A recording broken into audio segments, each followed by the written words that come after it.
For most people, the hardest part of the speech to do is the rebuttal section, or the section where you answer objections from the other side. And this is probably one of the most important pieces of your argument, because as people are listening to you, they're going to be thinking of potential objections to your thesis. And so it's really important to be thinking of those when you're doing your speech, and then to address them as your last main point in whatever speech you're doing. Even if you're doing something like even if you're doing something like refutation, now that for that one, the whole speech is a rebuttal.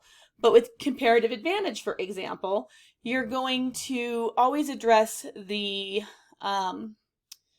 maybe the objections to your plan in that last main point.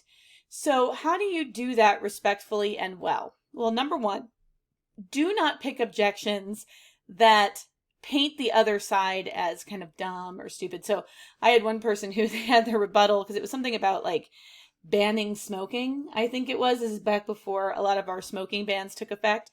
And they said something to the effect of, some people want to die. Some people don't care about other people, and they just want everyone, they think that if people die, it's okay.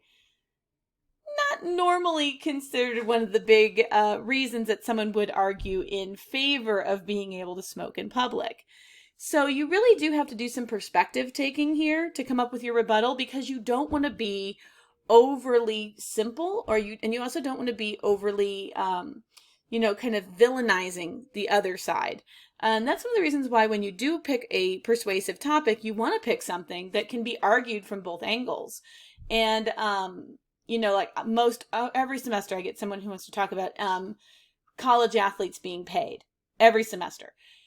And so in the rebuttal, you don't say, oh, well, the NCAA just wants to leech off of people and make a ton of money. Instead, you actually look at the arguments against it and you say, okay, well, one of the things is amateurism. And so then you would address that, all right, in your rebuttal. You don't necessarily agree. This is the big difference between speeches and papers, all right? In papers, you usually spend the last main point talking about how the other side could be right, all right? In ours, what we do is we say, this is why our proposal is not wrong. This is, kind of addressing the concerns of the other side. And usually, again, you're going to dedicate an entire main point to this, and it's normally your last main point. So I hope that's helpful. Let me know if you have any questions. See you in the next video.